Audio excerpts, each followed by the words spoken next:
La noche del 10º aniversario de boda de mi madre. Yo estaba sentada en una jaula dorada fingiendo que aquello era un hogar. La mansión de los Vargas en La Moraleja siempre se mantenía a una temperatura exacta de 20 grados. La que Ricardo había decretado ideal para conservar la madera antigua de la mesa del comedor y, sospechaba yo, para congelar las almas de quienes la habitaban. El salón era un monumento a su éxito, un espacio cavernoso con techos tan altos que parecían tragarse los sonidos.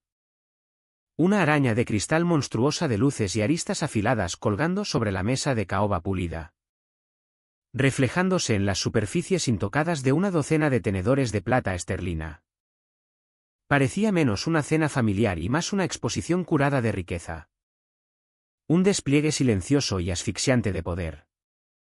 Aquella era, según las invitaciones caligrafiadas enviadas a un puñado de socios más importantes de Ricardo y sus esposas esqueléticas, una celebración.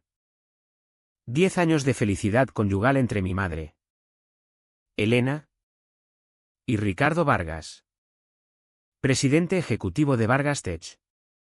Desde mi asiento tenía una vista perfecta de la pareja feliz. Mi madre.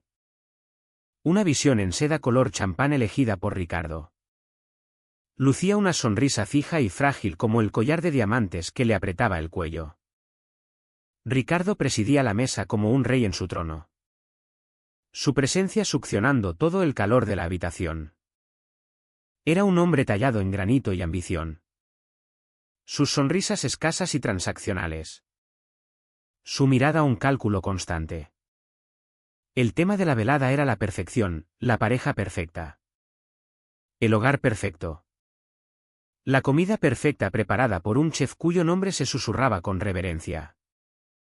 Y yo, con mi sencillo vestido azul marino. Era la falla deliberada en su obra maestra. Lo había comprado con mi propio dinero. Ahorrado de mi sueldo como analista senior de medios en Horizonte PR. Una de las agencias más prestigiosas de Madrid. Era un buen vestido. Un modelo sit profesional que usaba en la oficina. Modesto. Bien hecho y completamente discreto. Era mío. En aquella casa donde cada objeto gritaba el poder adquisitivo de Ricardo.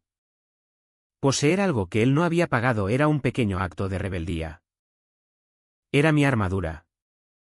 Una declaración silenciosa de que una parte de mí seguía sin venderse. Los ojos de mi madre. Del mismo tono avellana que los míos pero nublados por una década de compromisos. Barrieron sobre mí. No veían a su hija. Veían un problema. Una desviación del guión que Ricardo había escrito para la noche. Sus labios perfectamente pintados se afinaron. ¿Marina? Murmuró con una voz baja y urgente destinada solo a mí.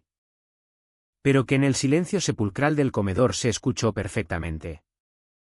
No podías haber elegido algo más adecuado. Algo más caro. Sus palabras fueron un pinchazo familiar. Más caro, era el código para, aprobado por Ricardo. Significaba algo que él pudiera señalar como otro de sus activos. Mi vestido era un insulto no por su estilo, sino por su origen, mi propia cuenta bancaria. Antes de que pudiera responder, una risa baja se deslizó desde la cabecera de la mesa. Ricardo se secó los labios con una servilleta de lino. Sus ojos brillando bajo la luz dura de la araña. No me miró. Pero sus palabras fueron como una bala de francotirador. Déjala. Elena. Es igual que su padre biológico. ¿Barata? La palabra quedó flotando en el aire. Fea y afilada. ¿Barata? Su arma favorita. La usaba para describir todo lo que no podía controlar. Todo lo que no llevaba su marca. Los invitados se removieron incómodos. Sus tenedores de repente fascinantes. Mi madre se estremeció. Un apretón casi imperceptible alrededor de los ojos. Pero no dijo nada. Su silencio era su propia forma de acuerdo. Una rabia fría y familiar empezó a crecer en mi pecho. Una presión detrás de las costillas que había aprendido a contener durante los últimos 10 años. Mantuve el rostro como una máscara plácida. Las manos firmes en el regazo. Pero mi mente era un vórtice de recuerdos. Recordé tener 16 años. Ilusionada con un programa de verano de artes. Solo para que Ricardo me informara casualmente en una cena similar que había reconsiderado la inversión porque mis notas en la asignatura de ciencias que él me había obligado a cursar no alcanzaban sus estándares. La financiación se restableció solo después de una semana de disculpas rastreras. Recordé el cumpleaños 40 de mi madre. Cuando él le regaló un coche de lujo nuevo. Solo para quitarle las llaves durante un mes porque ella había sobregirado la cuenta conjunta en 20 euros comprando material de pintura. Un hobby que él consideraba pérdida de tiempo. Su control era absoluto. Una arquitectura compleja de manipulación financiera disfrazada de generosidad. Él pagaba el mundo de mi madre. Desde su ropa hasta sus amigas. Todas esposas de sus socios. Me había ofrecido pagar mi carrera en una universidad privada de élite. Oferta que venía con la condición innegociable de que estudiara empresariales e hiciera prácticas en su empresa cada verano. Me negué. Eligiendo una universidad pública y una montaña de deuda estudiantil. Esa deuda era el precio de mi libertad y la pagaba gustosa cada mes. Mi trabajo. Mi apartamento. Mi vestido azul marino, todo era mío. En aquella casa. Aquella independencia se trataba como una enfermedad contagiosa. Él necesitaba recordarme que en su mundo yo no valía nada porque no era suya. Miré a mi madre. A la hermosa mujer vacía en la que se había convertido. Recordé una versión diferente de ella. Una que pintaba acuarelas en el jardín y reía hasta llorar. Esa mujer había desaparecido lentamente. Regalo caro tras regalo caro. Cada uno una piedra más en el muro de su prisión. La rabia dentro de mí se solidificó en una decisión afilada. No podía seguir sentada allí ni un segundo más. No podía tragar otro bocado de su filete perfecto ni una onza más de su desprecio. Lentamente. Con deliberación. Puse la servilleta sobre la mesa junto al plato. Empujé la silla hacia atrás, el sonido de las patas raspando el suelo de mármol fue una intrusión violenta en el silencio tenso. Todos los ojos de la mesa se volvieron hacia mí. Si me disculpan, dije con voz peligrosamente calmada. No me encuentro bien. Me giré para marcharme. El corazón martilleándome contra las costillas. Aquello era una violación del protocolo. Un rechazo a su performance cuidadosamente orquestada. Había dado 2 pasos cuando su voz cortó el aire. Fría y dura como el acero. No estás disculpada todavía. Me detuve pero no me giré. Sentía su mirada en mi espalda. Pesada y ardiente. Siéntate. ¿Marina? No me moví. El aire crepitaba de tensión. Oí el susurro de su chaqueta al levantarse. Un momento después. Su mano se cerró alrededor de mi muñeca. Su agarre era como hierro. Frío e implacable. No era solo una mano reteniéndome. Era un grillete. La encarnación física de la última década de mi vida. El shock de su contacto fue eléctrico. Una violación que iba más allá de la piel. Siéntate, repitió. Su voz ahora un gruñido bajo justo junto a mi oído. Tiró. Intentando obligarme a volver a la silla. Yo resistí. Clavando los pies. Era un tira y afloja silencioso y desesperado. Y en ese momento algo dentro de mí se rompió. Los años de ira reprimida. De insultos tragados. De ver desaparecer a mi madre todo subió a la superficie. Me giré para enfrentarlo. liberando mi muñeca de un tirón. No, dije. La única palabra cargada con una década de furia. Me toques. Su rostro. Normalmente una máscara de arrogancia controlada. Se torció en algo feo. Sus ojos se entrecerraron. No estaba acostumbrado a que lo desafiaran. Y menos yo. Delante de su público. Lo que ocurrió después fue a la vez un borrón y un momento congelado en el tiempo. El mundo se redujo al espacio entre nosotros. Vi su brazo moverse en un arco rápido y practicado. El sonido de su palma conectando con mi mejilla fue agudo y obsceno. Un chasquido que resonó en la sala cavernosa. Fue más fuerte que el tintineo suave de la cubertería. Más fuerte que los murmullos quedos de los invitados. Durante un segundo hubo silencio absoluto. La performance se había hecho añicos. Mi cabeza se giró de golpe y una flor de calor se extendió por mi rostro. El sabor metálico de la sangre llenó mi boca donde mis dientes habían cortado el interior de la mejilla. Me pitaba el oído. El dolor era agudo. Pero fue la humillación la que realmente me robó el aliento. Fue el hecho de que lo hiciera allí. Tan fácilmente.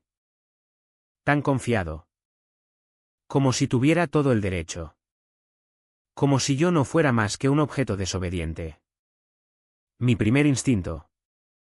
El único. Fue buscar a mi madre. La encontré al instante. Mi mirada cruzándose con la suya al otro lado de la mesa. Lo vi todo en sus ojos durante un segundo fugaz, la conmoción. El miedo. Un destello de algo que podría haber sido vergüenza. Mi corazón gritó hacia ella, ayúdame. Di algo. Haz algo. Pero el momento pasó. Sus ojos se deslizaron de los míos. Miró hacia abajo. Su atención de repente fija en el intrincado patrón de su copa de vino. La levantó. La mano temblándole ligeramente. Y dio un sorbo. Se giró. Eligió el silencio. Eligió a él.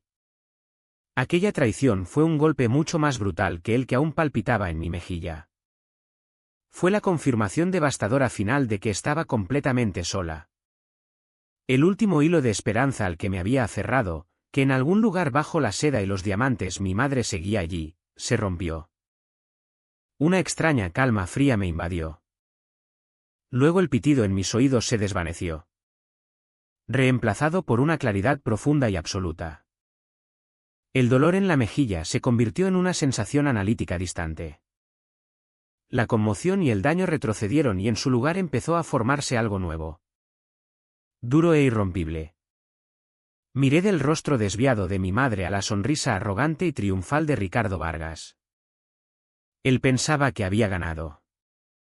Pensaba que me había puesto en mi sitio.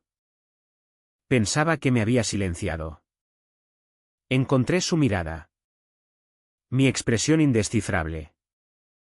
Y en los restos silenciosos de aquella cena familiar perfecta. Hice un voto silencioso e irrompible, se equivocaba. Aquello no era el final. Era el principio. Aquella sería la última vez que él o cualquiera me hiciera sentir impotente. Aquella sería la última vez que me hicieran callar. A la mañana siguiente el sol entraba por la ventana de mi dormitorio con una alegría ofensiva. En el espejo del baño. El daño era crudo y clínico. Una constelación de morado y rojo furioso florecía alto en mi pómulo izquierdo. Un mapa de la humillación del día anterior. Era feo. Pero también era prueba. Lo catalogué con un extraño desapego. Como una científica observando una muestra bajo el microscopio. Toqué ligeramente la piel sensible. Era el recibo físico de una deuda que estaba a punto de cobrarse. Durante 10 minutos trabajé con la precisión de un embalsamador. Aplicando capas de corrector y base. Difuminando los bordes hasta que el moratón no fuera más que una sombra fantasmal. Un secreto que solo yo y la luz del baño conocíamos. Cuando terminé, mi rostro era una máscara suave y neutra. Lista para el público. Lista para el trabajo. Mi trabajo es el remate de una broma muy oscura. Soy analista senior de medios en Horizonte PR, una de las agencias de relaciones públicas más prestigiosas de Madrid. Mi especialidad es la gestión de crisis y el análisis de sentimiento.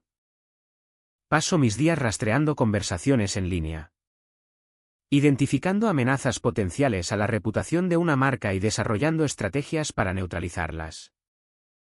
Y nuestro cliente más grande y valioso, el que mantiene las luces encendidas y los bonus gordos con su retribución de millones, es Vargas Tech. Yo gestiono la percepción pública del hombre que me golpeó. Soy la arquitecta del cortafuegos que protege a Ricardo Vargas de las consecuencias de sus propias acciones.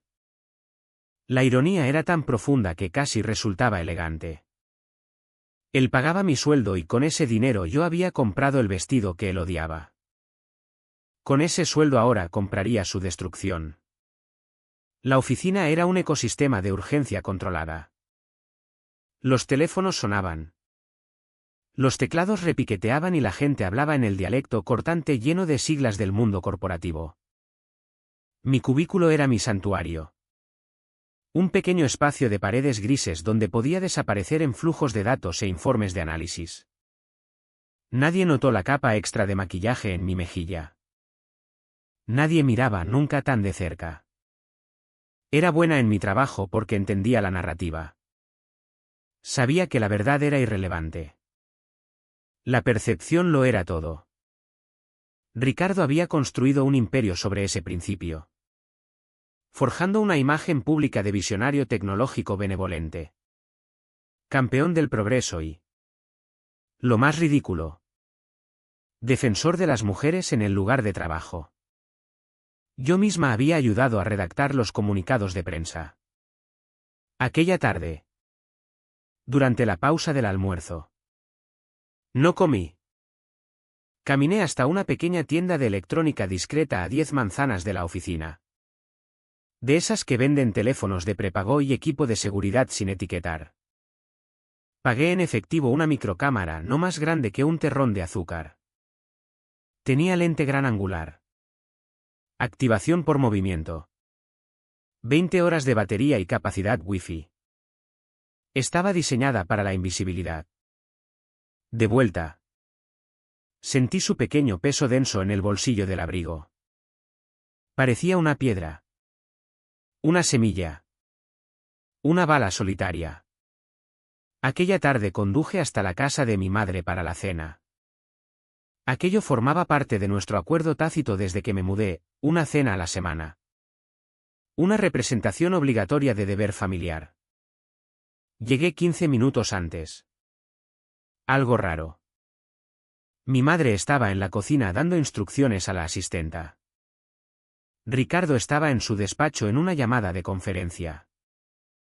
El comedor estaba vacío. Silencioso. Esperando. Mi corazón martilleaba contra las costillas. Un pájaro frenético atrapado en una jaula. Mis manos estaban resbaladizas de sudor. Aquel era el punto de no retorno. El lugar lo tenía elegido en mi mente 100 veces. En la pared del fondo había una credenza de caoba contra el papel pintado de seda. Sobre ella, un jarrón grande de porcelana ornamentado lleno de un estallido profesional de lirios blancos. Su aroma empalagoso llenaba la habitación. Detrás del jarrón, en la sombra profunda donde la pared se unía a la esquina de la credenza, había un pequeño espacio oscuro. Un punto ciego. Respiré hondo. Mis movimientos rápidos y económicos. Saqué la diminuta cámara del bolsillo. Encendí el interruptor y la coloqué en la grieta. ¿La lente? Un pequeño pinchazo negro. Miraba desde las sombras, su campo abarcaba toda la mesa con foco especial en la cabecera y el asiento a su derecha. ¿El mío?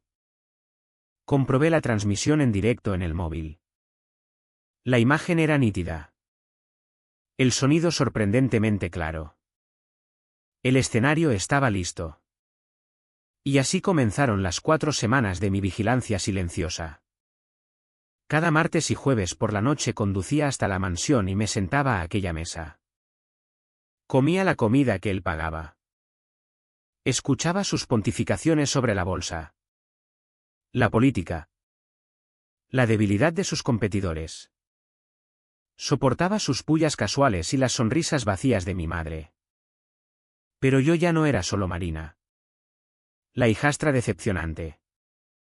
Era una documentalista. Era una archivista de la crueldad. Cada comentario pasivo-agresivo. Cada gesto despectivo.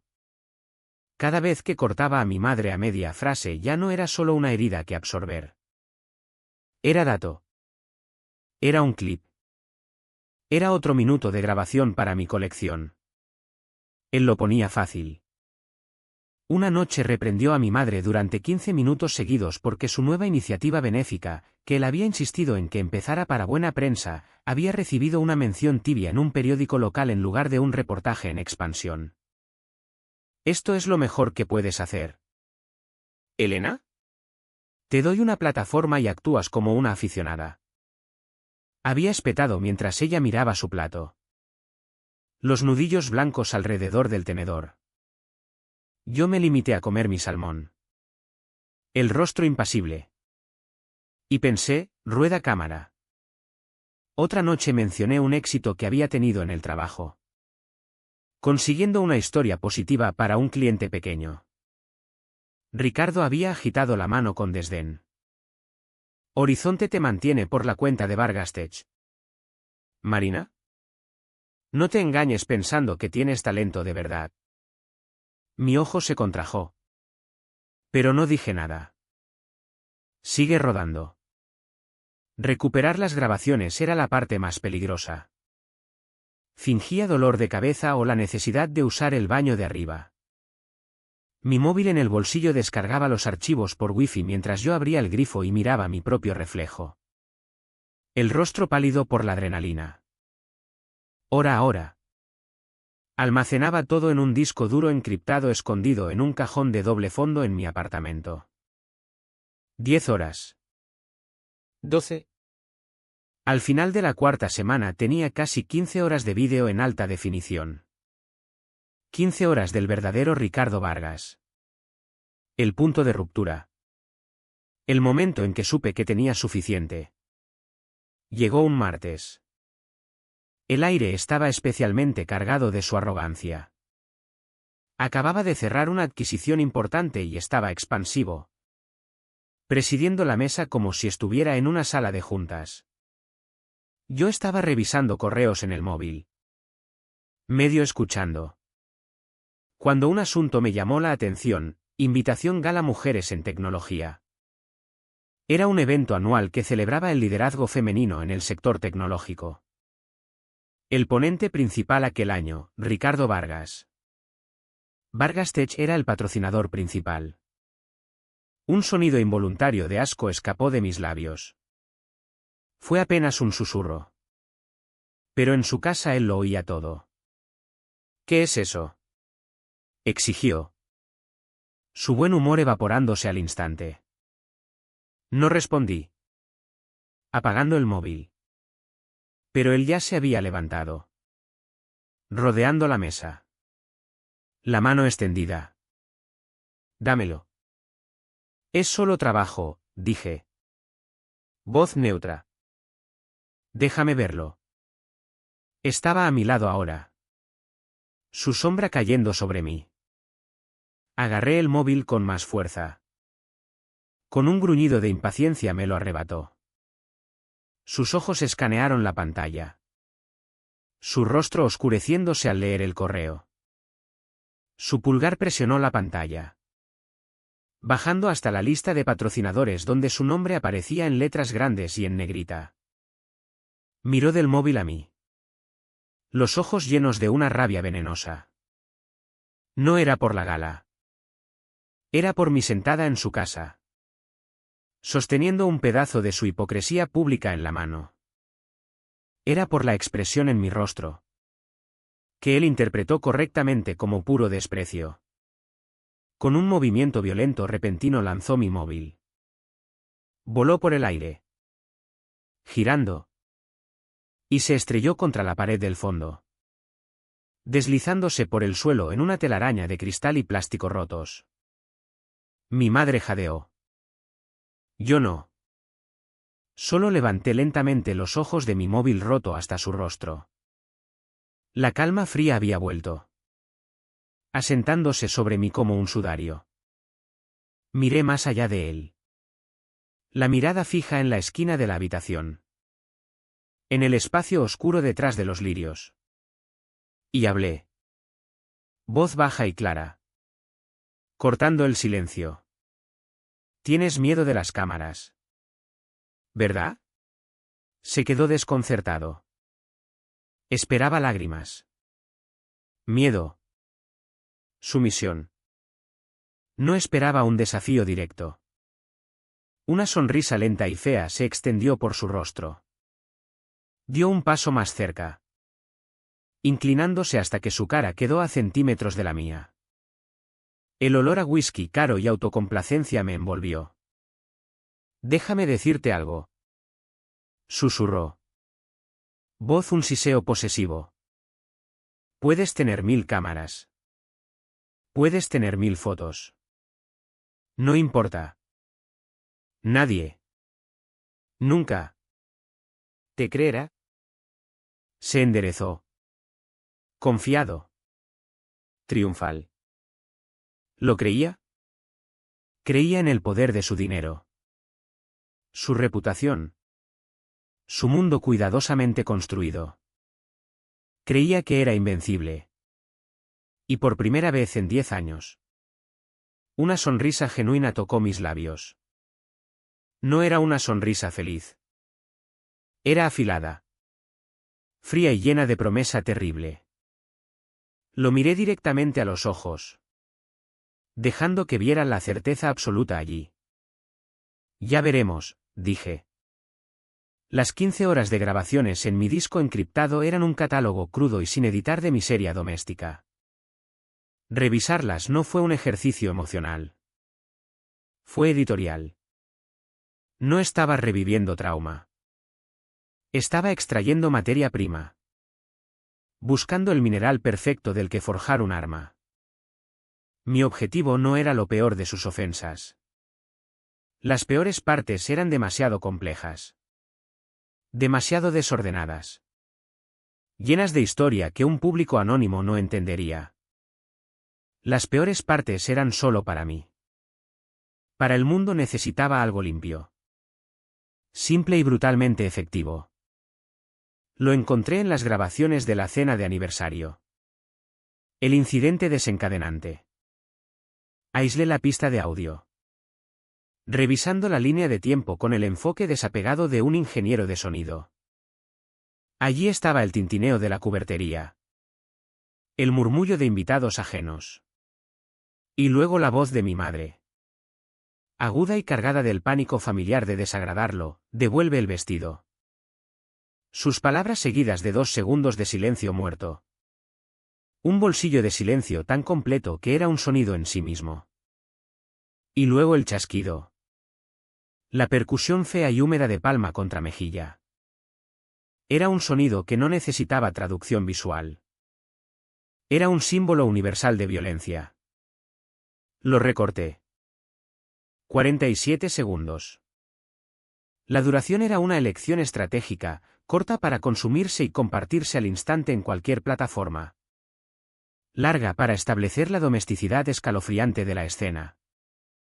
Eliminé el vídeo, dejando solo una pantalla negra. Eso era crucial. Al quitar lo visual, quitaba los detalles de mi rostro. Mi hogar. Mi identidad. Convertía una violación personal en una universal. El público no vería a una mujer siendo golpeada. Se vería obligado a imaginar su propia hija. Su hermana. Su amiga. También eliminé cualquier imagen de él. Su poder.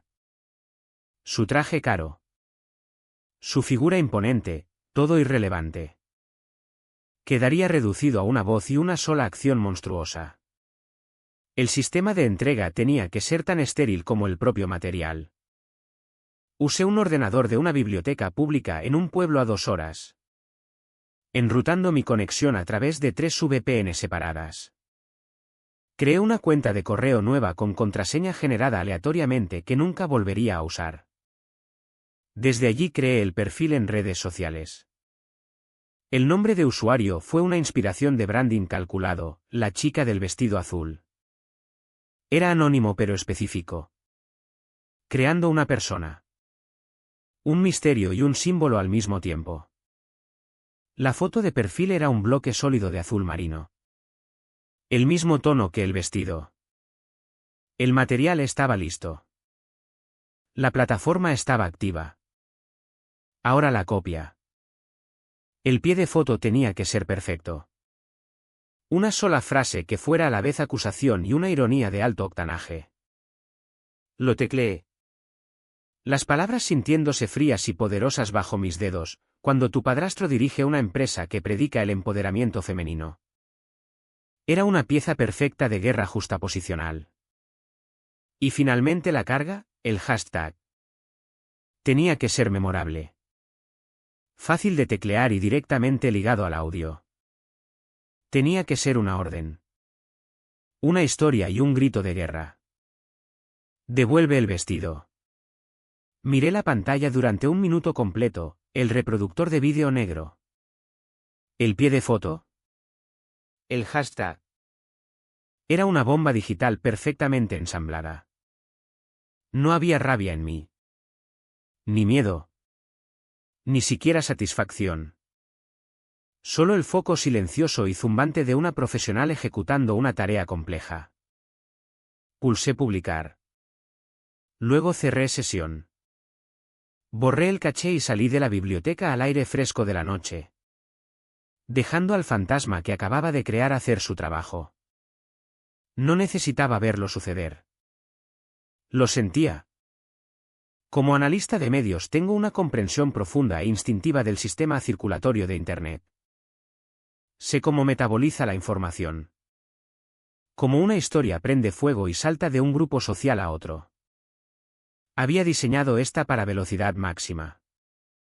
El formato solo audio la hacía fácil de consumir pasivamente. El pie de foto proporcionaba la indignación. El hashtag proporcionaba el vehículo. Al día siguiente.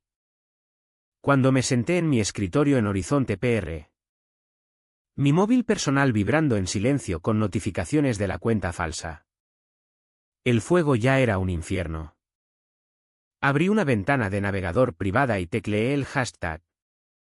Los resultados se deslizaron eternamente.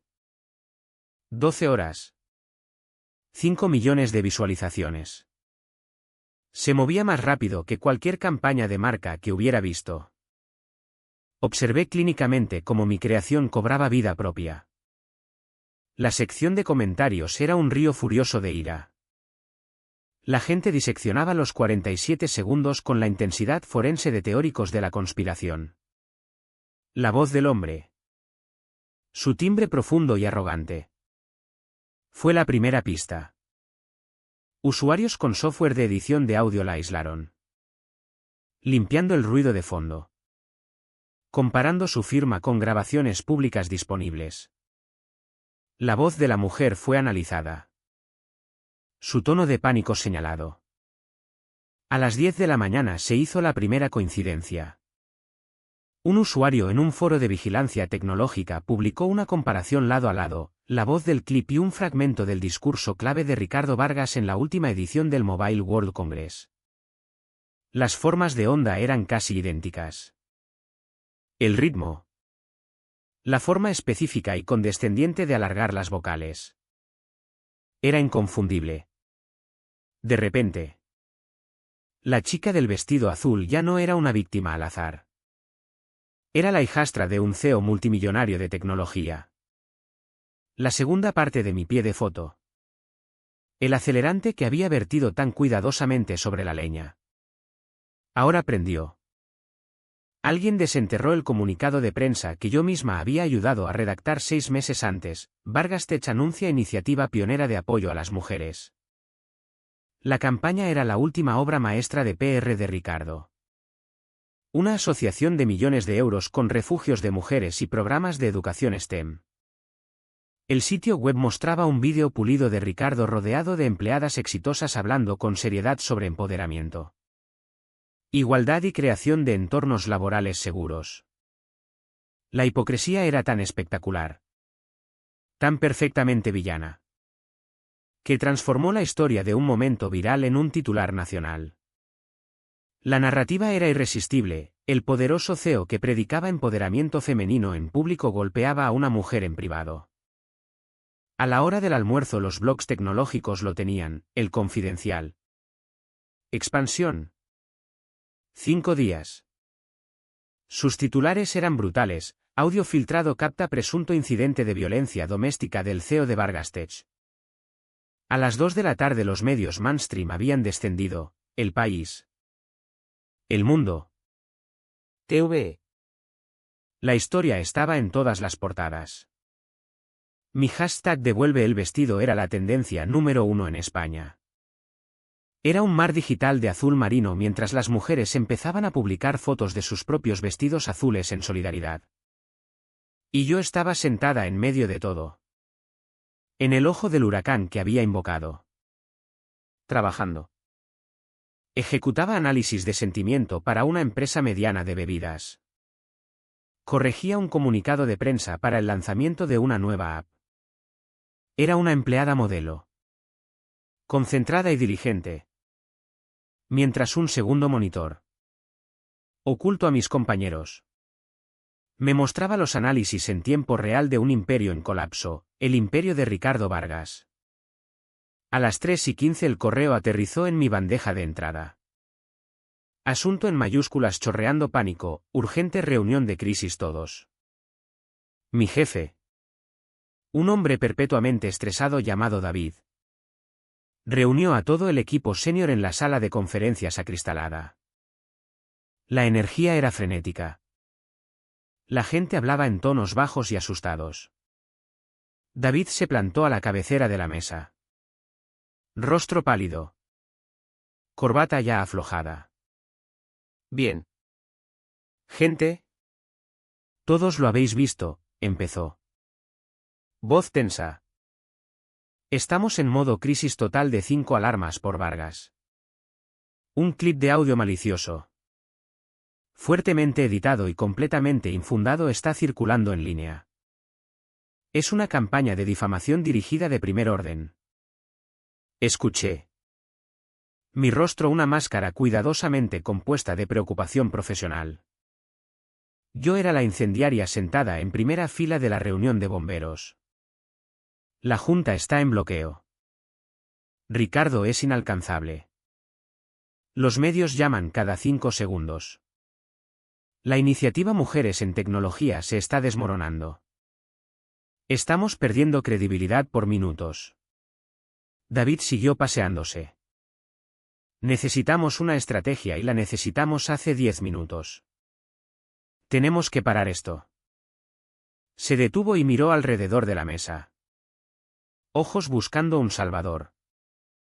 Su mirada se posó en mí. En Marina Cruz.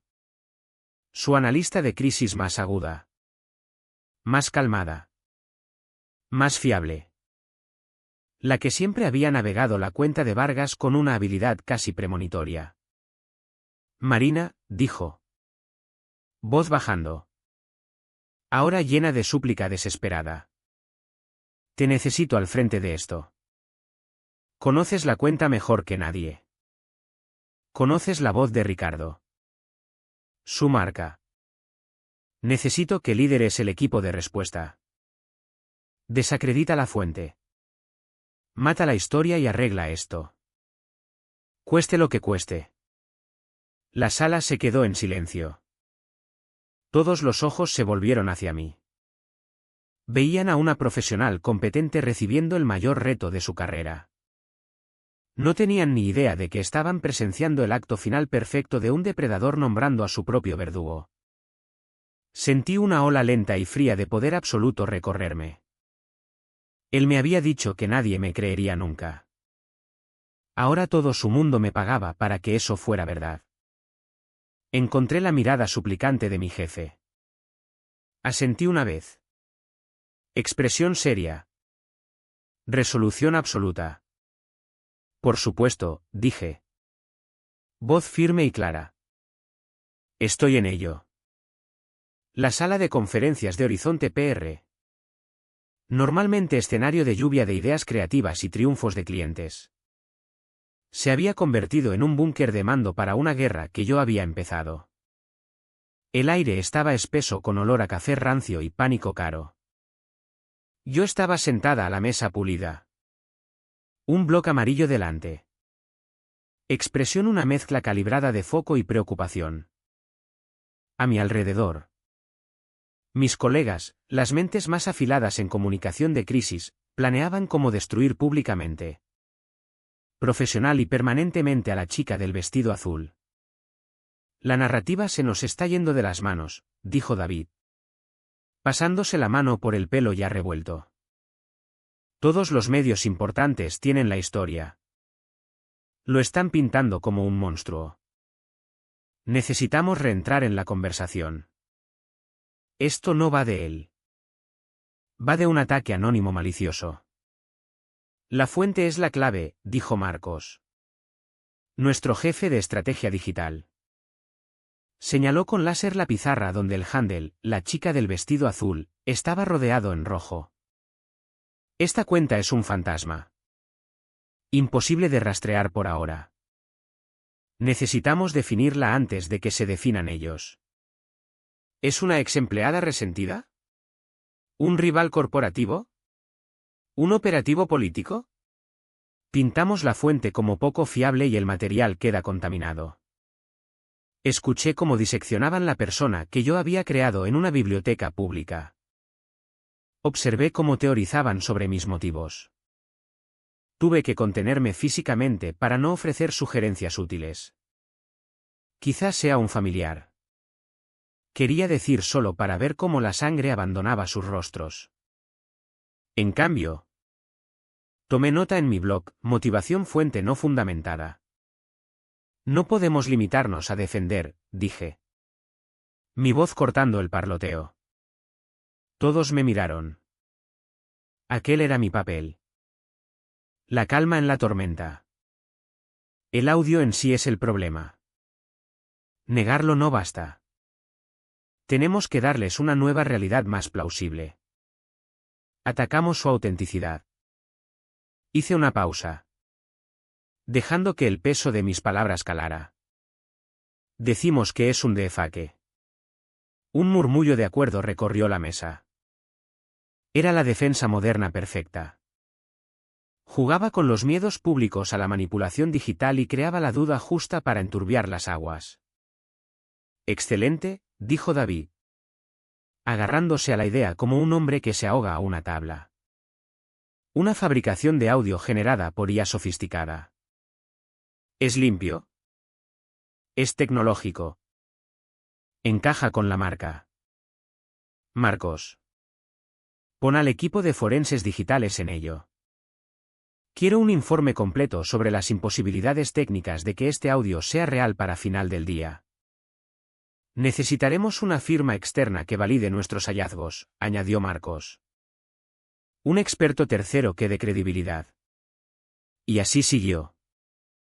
Durante las siguientes horas estuve sentada en aquella sala dirigiendo la construcción de mi propio cadalso. Sugerí el nombre de una firma de gestión de reputación notoriamente despiadada con sede en Barcelona para liderar la campaña de derribo en redes. Ayudé a redactar los puntos de conversación para los miembros del Consejo de Vargas Tech, entrenándolos en cómo expresar apoyo inquebrantable a su CEO injustamente difamado. Con cada sugerencia, con cada contribución a la mentira, me tejía más profundo en el tejido de la conspiración. Era indispensable. Era de confianza. Y con cada reunión, Mi segundo móvil. Colocado inocuamente junto a mi blog. Estaba grabando. El pequeño icono rojo de la app de notas de voz era mi cómplice silencioso. Capturando cada sugerencia desesperada. Cada estrategia cínica. Cada palabra de su plan para silenciar a la víctima de Ricardo. Estaba construyendo un nuevo arsenal. Fabricado por mis propios enemigos. Los días se fundieron en una neblina sin sueño de cafeína y engaño. La sala de guerra se convirtió en mi hogar. Trabajábamos por turnos. Monitorizando redes sociales. Atendiendo llamadas de periodistas frenéticos y librando una batalla digital en 1000 frentes. La firma de gestión de reputación era brutalmente efectiva. Emitiendo una tormenta de quejas de copyright y privacidad. El vídeo original empezó a desaparecer de las plataformas. Solo para reaparecer desde cuentas nuevas. Un juego digital del guacamole. Fue durante una sesión nocturna. Revisando datos de análisis de sentimiento. Cuando Tessa me encontró. Tessa era lo más parecido a una amiga que tenía en la agencia. Una mujer aguda y empática que dirigía el departamento de relaciones con medios. Se acercó a mi cubículo en silencio. Una taza de café en la mano. «Llevas viviendo en esta silla», dijo suavemente. Dejando la taza en mi escritorio. «Deberías irte a casa». «No puedo», respondí sin apartar la vista de la pantalla. Que mostraba un gráfico de la velocidad descendente del hashtag. Seguimos en zona roja. Se quedó callada un largo momento. Sentía sus ojos sobre mí. Vi el borrador del comunicado, dijo. Voz apenas un susurro. El que lo llama de efaque. Es un ángulo fuerte, contesté. Tono todo negocio. Marina, dijo. Y su voz era tan gentil que casi dolía. Ese clip, la voz de la mujer como suena tan asustada, es real. ¿Verdad? Mis dedos se congelaron sobre el teclado.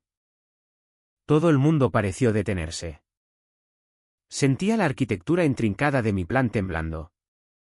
Amenazada por una sola pregunta honesta. Me giré lentamente para enfrentarla.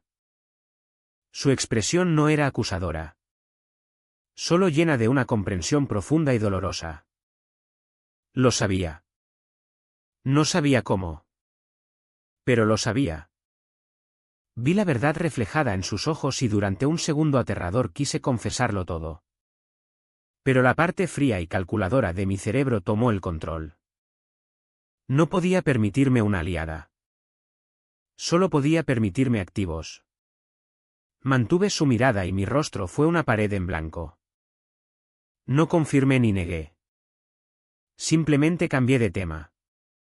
Incrustando una orden dentro de las palabras. David quiere el comunicado final en su escritorio a las 8 de la mañana. Va a ser una noche larga.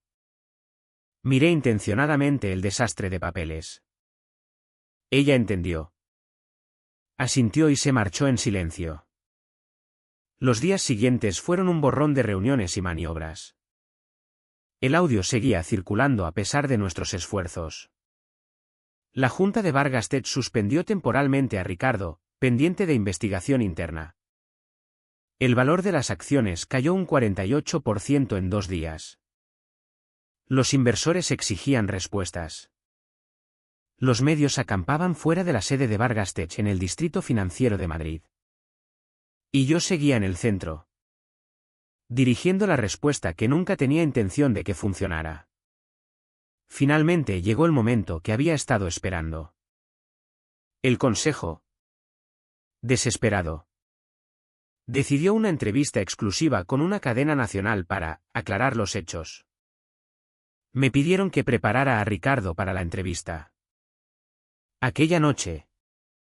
En la mansión. Mientras Elena preparaba una cena ligera que nadie comería. Ricardo me llamó a su despacho. Estaba sentado detrás de su escritorio de caoba maciza. El rostro demacrado por primera vez en años. Necesito que me ayudes a salir de esto. Marina, dijo. Voz ronca. Eres la mejor. ¿Sabes cómo funciona esto? Lo miré durante un largo momento. Luego sonreí. La misma sonrisa fría que le había mostrado semanas antes. Por supuesto. Ricardo. Estoy en ello. Le di los puntos clave: negar todo. Atacar la fuente. Insistir en que era un defaque sofisticado. Él asentía. Aliviado. Confiando en mí como siempre había confiado en que yo protegería su imagen. Mientras hablaba.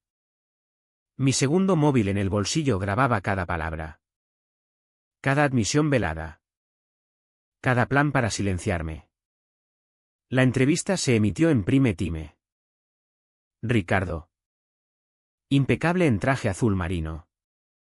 Negó todo con indignación controlada. El presentador le preguntó directamente sobre el audio. Ricardo miró a cámara. Voz firme: esa grabación es una fabricación burda. Nadie en su sano juicio creería que yo podría hacer algo así. La audiencia en casa no vio lo que yo vi: el leve temblor en su mandíbula. El sudor en la sien que el maquillaje no ocultaba del todo. Al día siguiente publiqué la segunda bomba. Usando la misma cuenta anónima. Subí un nuevo clip, la grabación de mi segundo móvil de aquella reunión en el despacho donde Ricardo admitía que sabía cómo manejar estos asuntos, y que nadie creería a una hijastra resentida. El audio era cristalino. Esta vez no había pantalla negra. Solo la voz de Ricardo. Clara y reconocible. Hablando desde su propio despacho. El hashtag devuelve el vestido volvió a explotar. Ahora multiplicado por 10. La Junta no tuvo más remedio.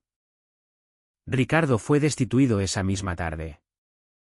La Policía Nacional abrió una investigación por violencia doméstica y la CNMV inició pesquisas por posibles irregularidades en las cuentas de Vargas Ted relacionadas con la fusión fallida que él había ocultado. Su imperio, construido sobre miedo y silencio, se desmoronaba en tiempo real. 3 días después recibí un mensaje encriptado de mi contacto en la cadena: querían entrevistar a la chica del vestido azul. En directo.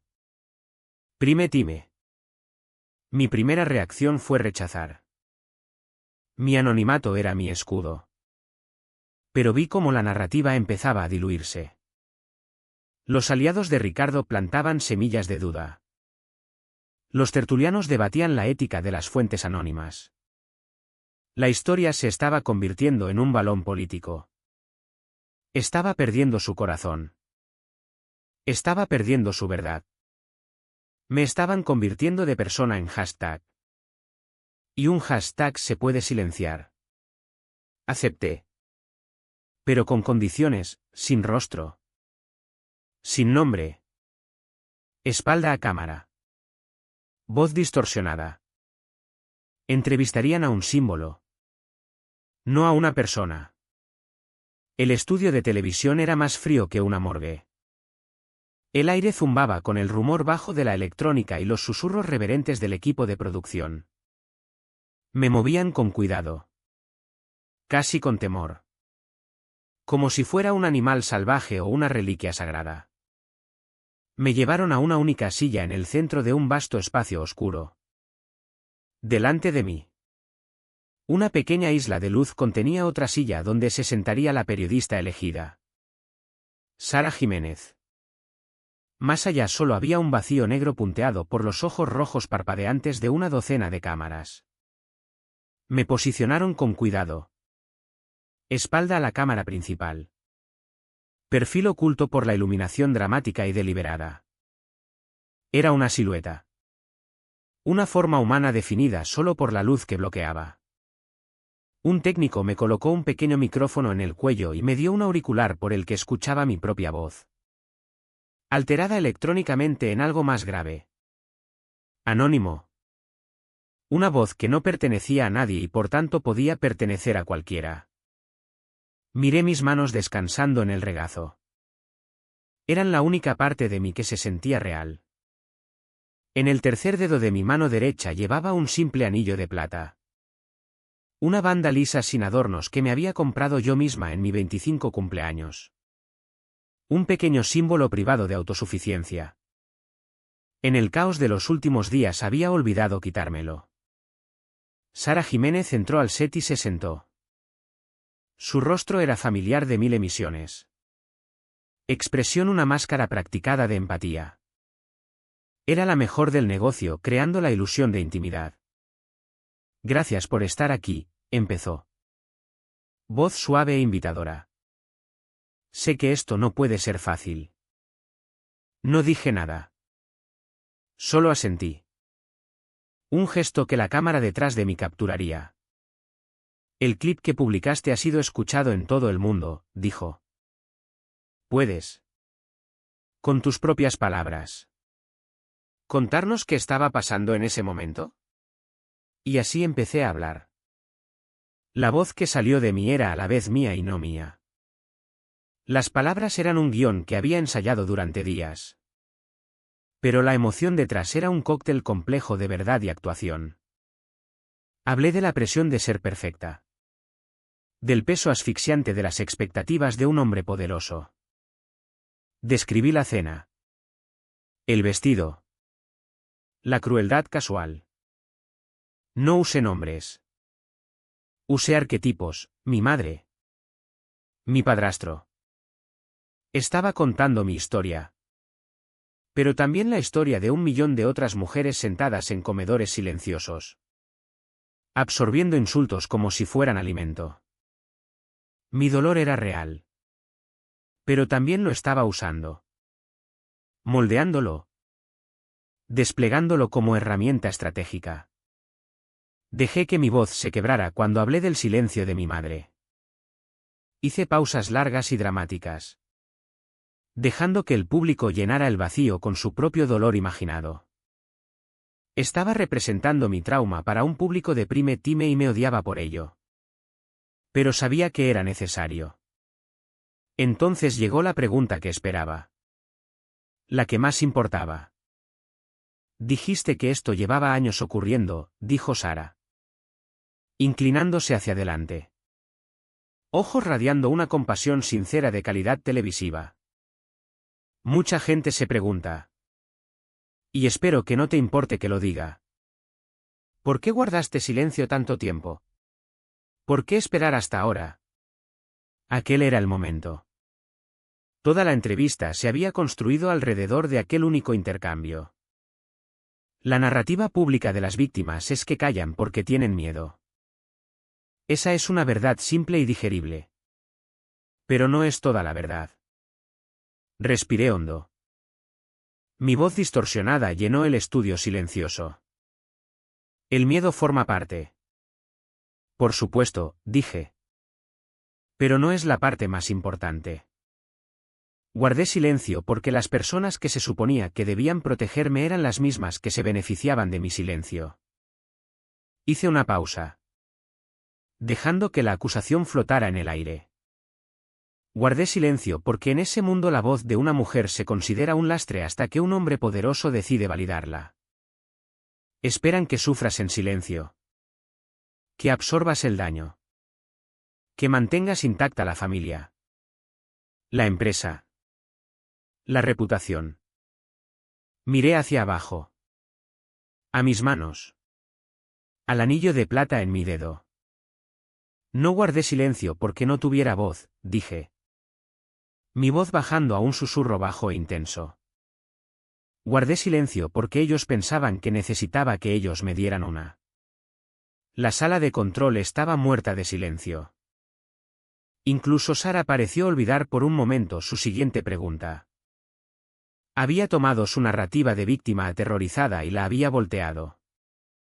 La había convertido en una historia sobre poder. El resto de la entrevista fue un borrón. Cuando terminó, me sacaron del estudio por una salida trasera. Un fantasma desapareciendo de nuevo en la noche. Volví a mi apartamento y vi cómo mi actuación era consumida por el mundo. El impacto fue inmediato y abrumador. 12 millones de visualizaciones en menos de 12 horas. El clip de mi respuesta final se convirtió en su propia entidad viral. El hashtag que ellos pensaban que necesitaba explotó. Mi apuesta había funcionado. Había transformado la narrativa de víctima pasiva a rebelión calculada. Había dado al público una heroína.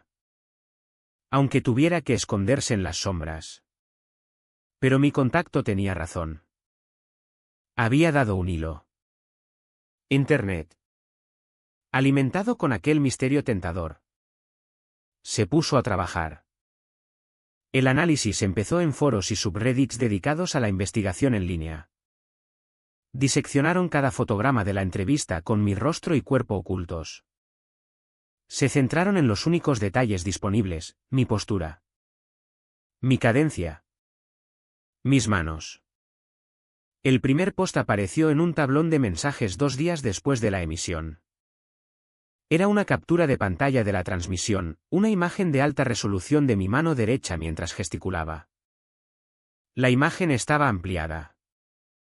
Un círculo rojo dibujado alrededor del simple anillo de plata en mi dedo. Debajo. Una segunda imagen, una foto corporativa bien iluminada. Una instantánea de un antiguo picnic de empresa de Horizonte PR. Un grupo de nosotros sonriendo. Sosteniendo vasos de plástico. Y allí. En la mano de una joven riendo con pelo oscuro. Estaba el anillo. Una banda simple de plata. Idéntica. El pie de foto del post era simple, ¿te suena? Fue todo lo que necesitaron. El hilo se había tirado. La mente colmena de Internet se lanzó. ¿Quién era la mujer en la foto de Horizonte? Una búsqueda inversa de imagen proporcionó mi nombre en segundos, Marina Cruz. El sitio web de Horizonte aún tenía mi página de biografía activa. Listándome como analista senior de medios especializada en comunicaciones de crisis para Vargas TES. Las piezas finales se encajaron con velocidad aterradora. Una búsqueda rápida de registros públicos reveló el nombre de mi madre. Elena Vargas. Y su certificado de matrimonio con Ricardo Vargas. Marina Cruz. Horizonte PR. Vargas Tech. Hijastra. Era una cadena perfecta e ininterrumpida de evidencia. La chica del vestido azul ya no era un símbolo. Tenía un nombre. Tenía un rostro. Y era la experta en PR que había trabajado para el mismo hombre al que acababa de exponer. La historia acababa de volverse infinitamente más compleja e infinitamente más explosiva. 3 días después de la entrevista me desperté con gritos en la calle bajo mi apartamento. Miré por la ventana y los vi. Una docena de furgonetas de noticias aparcadas en la calle.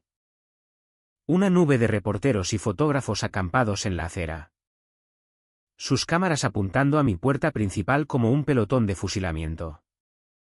Mi móvil vibró. Era una alerta de noticias. El titular era crudo. Una declaración del fin de una vida y el principio de otra, la chica del vestido azul revelada, la denunciante es la propia hijastra del CEO. Debajo estaba la foto del picnic de empresa. Ya no era anónima. La transición de símbolo a objetivo es violenta. Durante días había sido un fantasma. Un concepto. Un espectro azul marino acechando el mundo corporativo. Ahora era solo una mujer en un apartamento en el distrito de Chamberí. Y todo el mundo conocía mi nombre. El enjambre de reporteros en la acera de abajo era la manifestación física de mi anonimato perdido. Eran una bestia con 1000 lentes y tenían hambre. Sus gritos eran un rugido bajo e indescifrable. El sonido de una historia que finalmente había encontrado su rostro. Me aparté de la ventana. Mi corazón era una piedra fría y pesada en el pecho. Una parte de mí estaba aterrorizada. La parte que aún era hija. Hijastra. Empleada.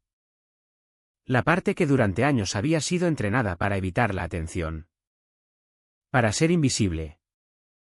Pero una parte mayor de mí, la que había construido este infierno, sintió una extraña calma fría. El juego había cambiado. El tiempo de esconderse había terminado. El interfono de seguridad del edificio sonó. Un sonido áspero que cortó el silencio de mi apartamento. Era el mostrador de recepción. Señorita Cruz. Hay una mujer aquí que dice ser su madre. Está muy insistente. Por supuesto que lo estaba. Les dije que la dejaran subir. Sabía que aquel enfrentamiento era tan inevitable como el amanecer. Abrí la puerta antes de que llamara. Pasó a mi lado como un torbellino de perfume caro y pánico crudo. Su rostro estaba pálido. Los ojos muy abiertos e inyectados en sangre. La máscara perfectamente compuesta de Elena Vargas había desaparecido. Reemplazada por el rostro aterrorizado de una mujer viendo derrumbarse su jaula dorada. ¿Lo saben? ¿Marina? ¿Jadeó? Las manos revoloteando en el aire como si intentara atrapar palabras que se le escapaban. Está en todas partes. Tu cara. Nuestros nombres también están acampados fuera de la mansión. Ricardo está destrozando cosas. Cerré la puerta. El sonido del pestillo encajando fue una nota de finalidad. Me giré para enfrentarla. No sentía nada más que una distancia profunda y cansada. No estaba preocupada por mí. No había venido a preguntar si estaba a salvo. Había venido porque el fuego había llegado a su puerta y estaba aterrorizada de quemarse. Lo saben, repetí. Y mi voz era tranquila. Firme. Era lo más calmado de la habitación. ¿Bien? Necesitan saberlo. Me miró boquiabierta. Como si fuera una extraña. Como si hablara un idioma extranjero.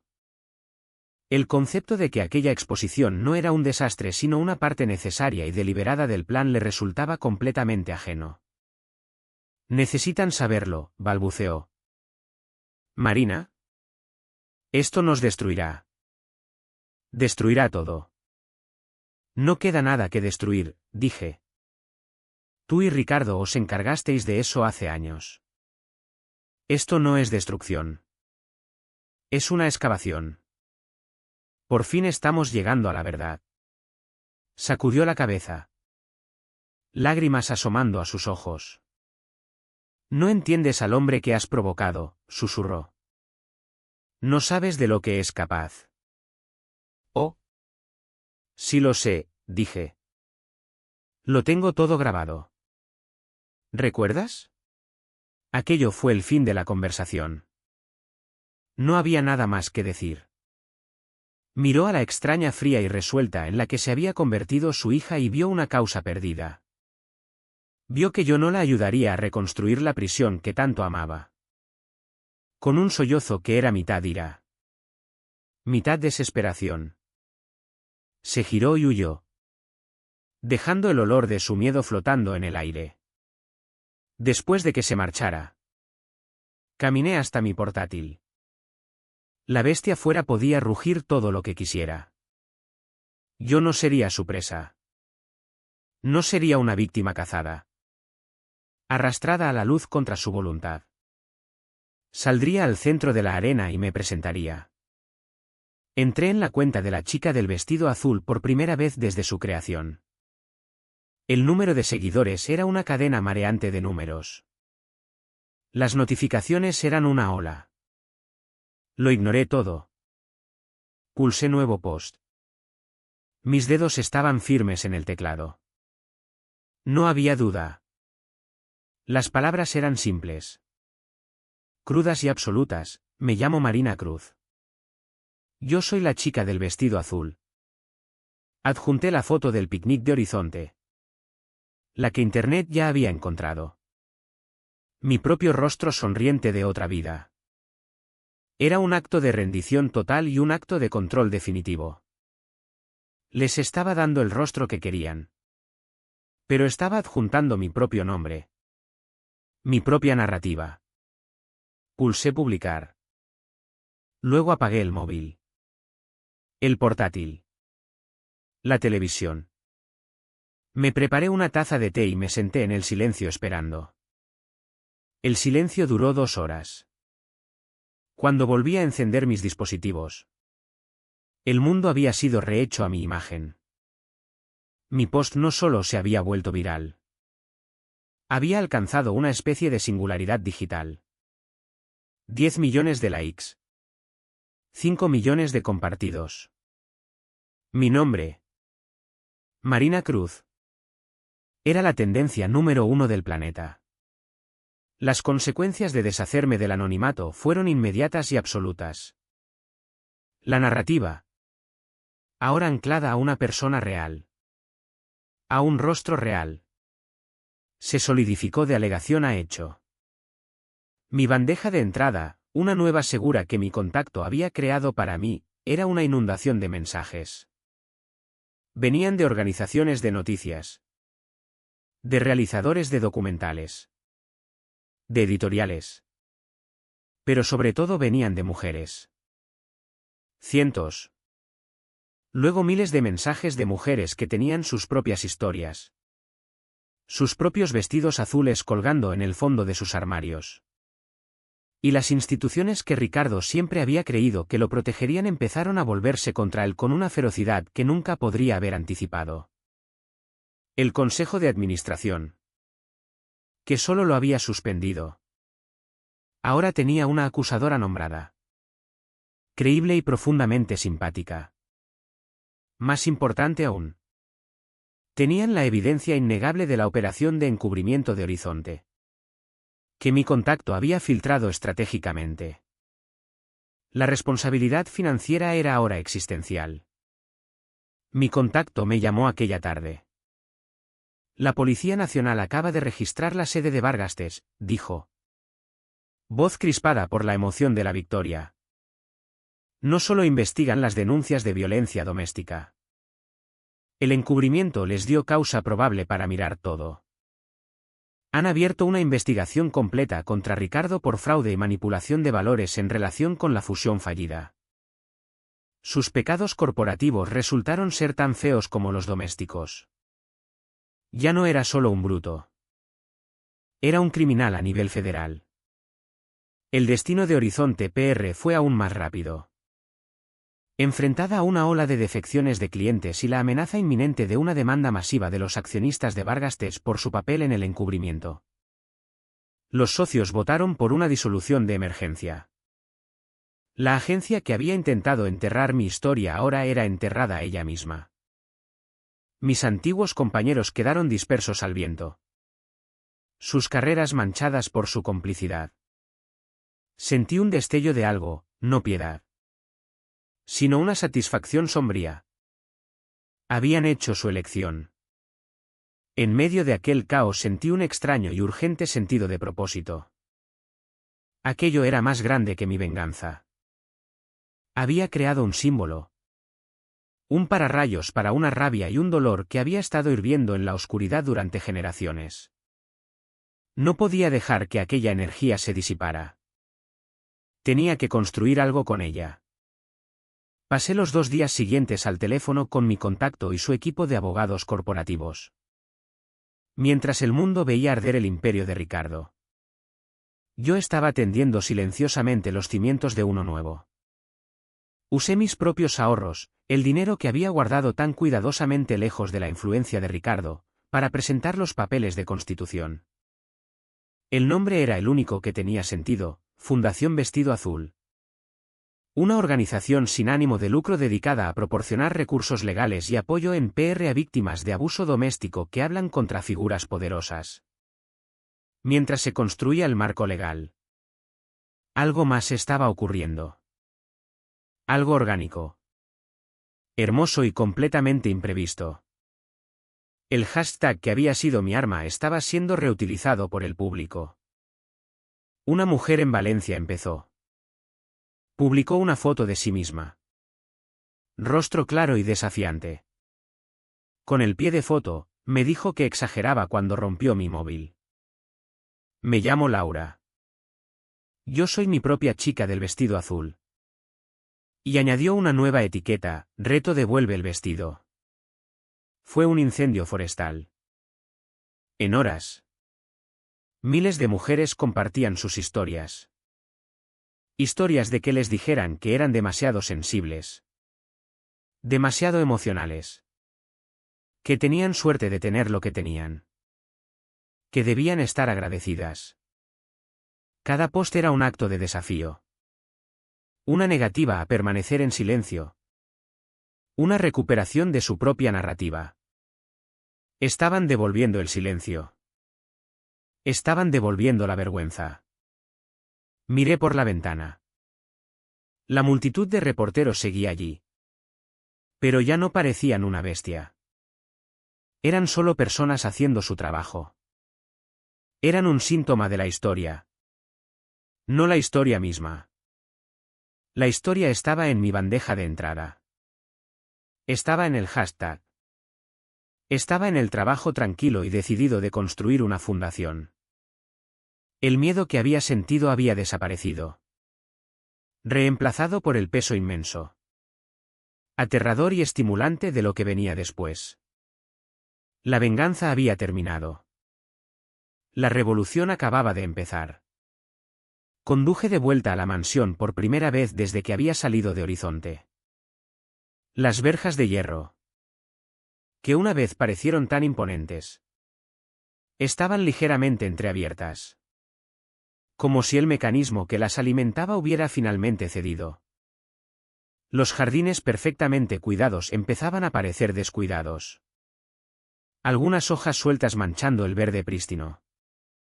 La casa misma parecía más pequeña. Menos mansión y más museo cerrado por temporada. Su ausencia era una presencia física. Un vaciado del mundo que él había dominado tan completamente. La puerta principal estaba sin cerrar. Caminé por el vestíbulo cavernoso. Mis pasos resonando en el mármol de una forma que nunca habían hecho antes. El silencio era profundo. No era el silencio tenso y opresivo de su presencia, sino un silencio profundo y vacío de abandono. El aire estaba quieto y olía levemente a polvo y flores marchitas. La encontré en la cocina. La habitación. Normalmente un centro de actividad silenciosa y eficiente. Estaba parada. Estaba sentada en la enorme isla central. Un único vaso de vino blanco intacto delante. El sol de última tarde entraba oblicuo por los ventanales del suelo al techo, iluminando el espacio con una luz dura e implacable. Estaba simplemente sentada allí. Una figura pequeña perdida en la vastedad de la cocina de última generación. En las manos sostenía una foto enmarcada en plata. Desde donde yo estaba podía ver que era ella y Ricardo el día de su boda. Una perfecta mentira sonriente capturada en plata y cristal. No pareció sorprendida de verme. Solo levantó la vista.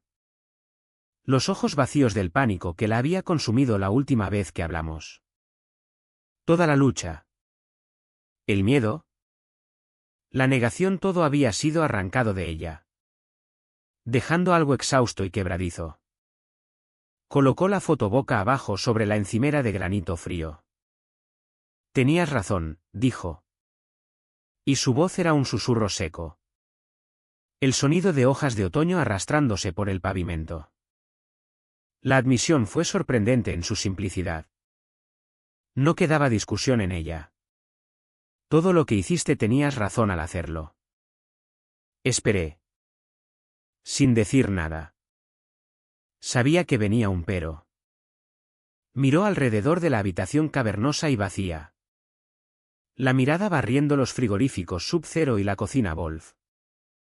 Los símbolos de la vida que él le había dado. La vida que yo le había quitado. Pero has matado todo. Marina, susurró. Está todo muerto. Lo has quemado todo hasta los cimientos. Sus palabras no eran una acusación, sino una constatación de hecho. Un informe forense sobre la vida que había conocido. Estaba llorando la hermosa jaula. Estaba afligiendo la pérdida de la ilusión que había confundido con una vida. Sentí una punzada. No de piedad, sino de una comprensión profunda y dolorosa por aquella mujer que había cambiado su alma por comodidad y ahora no tenía ninguna. Las cosas que crees que maté nunca estuvieron vivas para empezar. Mamá, respondí. Voz gentil pero firme. Eran un decorado. Una cáscara elaborada. No había nada dentro excepto silencio y miedo. Tú lo sabes. Miró hacia abajo. Al vino intacto. Trazando el borde de la copa con el dedo.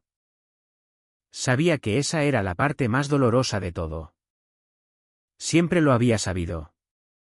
Mientras estaba a punto de hablar, un trino electrónico agudo cortó el silencio. Era su móvil sobre la encimera junto a la foto boca abajo. Miró la pantalla y un sobresalto de miedo primitivo la recorrió. Su cuerpo se puso rígido. Vi su mano moverse como para rechazar la llamada. Pero se congeló. ¿Quién es? Pregunté. Aunque ya lo sabía. No podía hablar. Solo empujó el móvil a través de la isla de granito hacia mí. La pantalla estaba iluminada con una videollamada entrante. El nombre que aparecía era simplemente Ricardo. Debajo había un pequeño logo institucional que no reconocí. Llamaba desde prisión. Un escalofrío eléctrico frío me recorrió. Aquella era una confrontación que no había anticipado. Antes de poder pensar, mi mano se lanzó y toqué el icono verde de aceptar. La pantalla parpadeó y luego su rostro llenó el pequeño marco. El cambio en él era impactante. Llevaba un mono naranja descolorido y sobrio. El fondo era una pared de hormigón lúgubre. Su rostro estaba pálido e hinchado. El brillo confiado y arrogante del poder había desaparecido por completo. Parecía cansado. Parecía pequeño. Pero cuando sus ojos encontraron los míos, vi el mismo veneno viejo. El mismo odio reptiliano hirviendo bajo la superficie. Había esperado ver el rostro aterrorizado de mi madre. Ver el mío fue un shock visible. Se recuperó rápido. Una imitación pálida y fantasmal de su vieja sonrisa torciéndole los labios. Vaya. Vaya, graznó. Voz fina y metálica a través del pequeño altavoz del móvil. La estrella del espectáculo. Debería haber sabido que estarías aquí. Revolviendo entre los escombros. No dije una palabra. Solo lo miré. El rostro una máscara en blanco. No le daría la satisfacción de una respuesta. No me involucraría. Ahora yo era el público y él estaba en la jaula. Mi silencio pareció desconcertarlo más que cualquier argumento. Buscó en mi rostro un destello de miedo. De duda. De cualquier cosa que pudiera usar. No encontró nada. Su sonrisa vaciló. Ganaste, dijo. Las palabras sabiendo a ceniza en su boca. Enhorabuena. Marina. Conseguiste todo lo que querías. Me destruiste. Se inclinó más cerca de la cámara. Los ojos entrecerrándose en rendijas venenosas. Estaba dando su último empujón patético de cuchillo. Pero mira a tu alrededor en esta casa vacía. Mira bien a tu madre. Ganaste la guerra. Pero mira quién ha perdido a su familia. Mira quién ya no tiene madre. Era su último movimiento.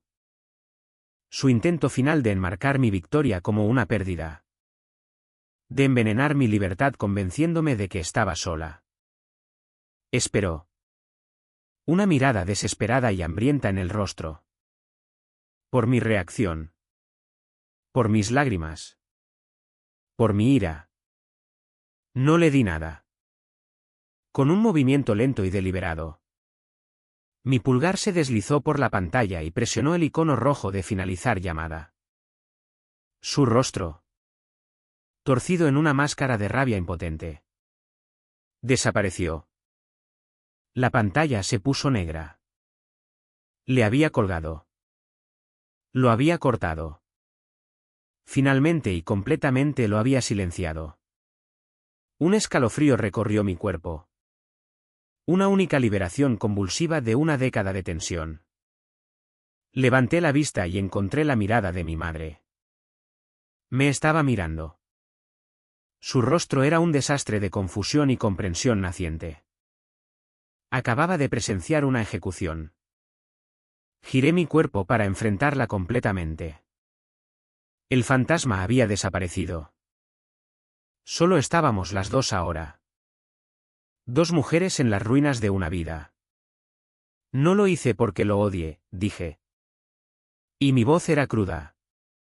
Despojada de toda armadura. Era lo más cierto que había dicho nunca. El odio es demasiado pequeño para esto.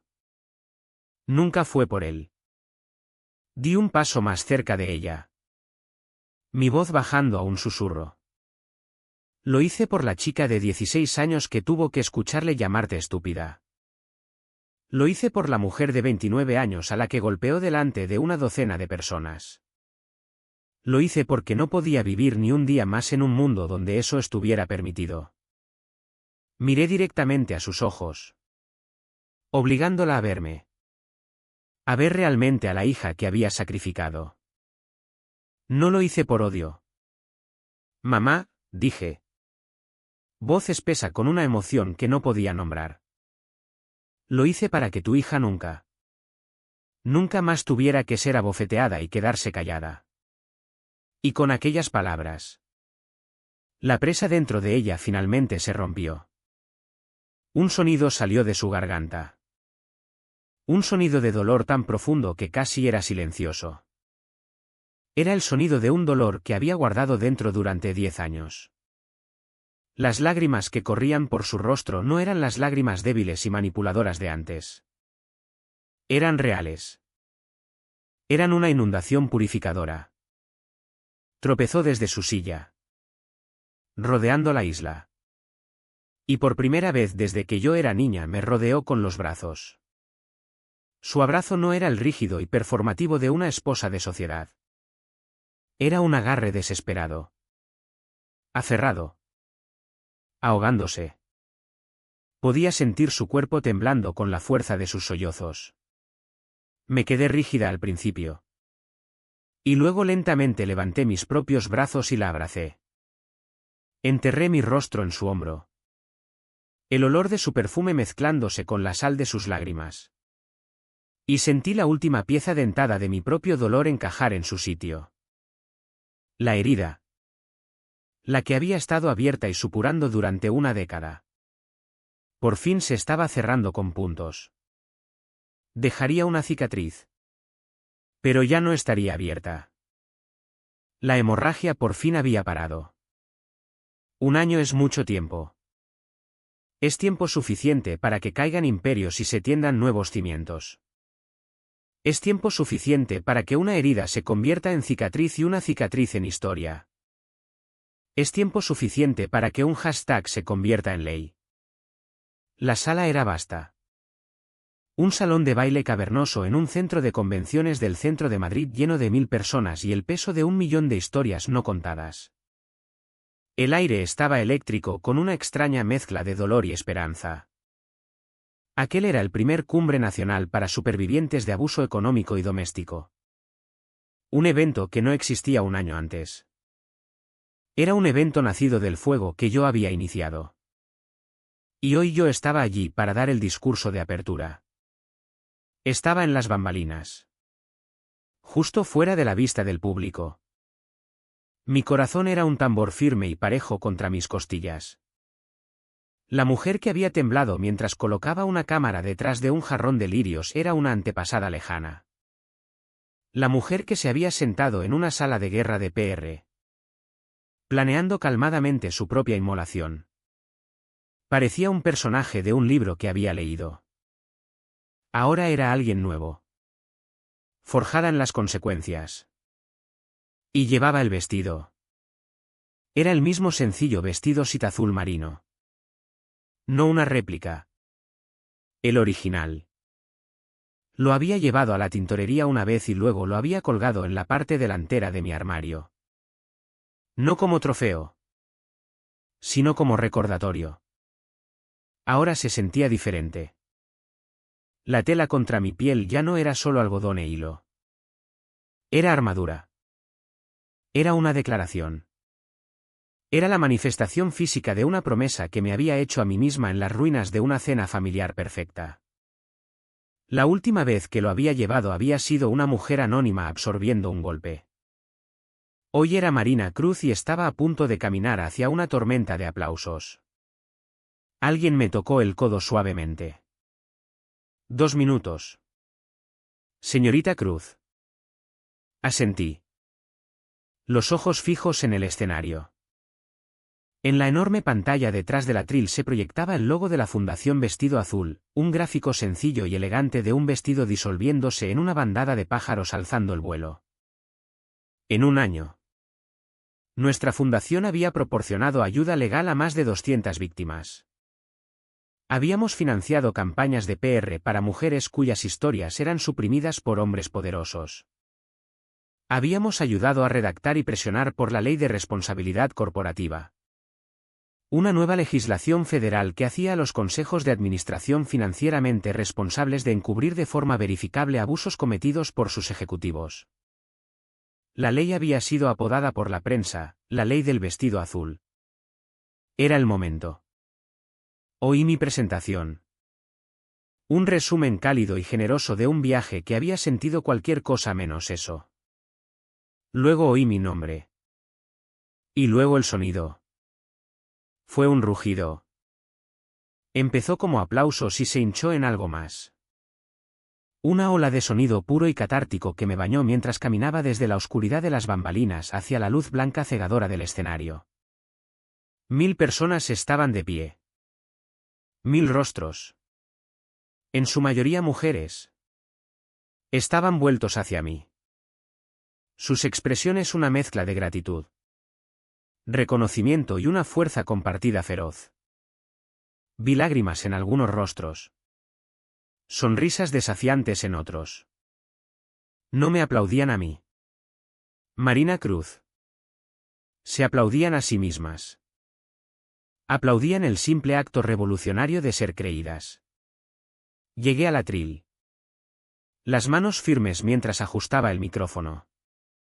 Esperé a que los aplausos remitieran, dejando que la energía de la sala se asentara. Miré hacia la oscuridad. Más allá de las primeras filas. Y no vi una multitud. Vi un ejército. Un ejército de mujeres a las que se había dicho que callaran. Que fueran agradecidas. Que devolvieran el vestido. Empecé a hablar. No les conté la historia que ya conocían.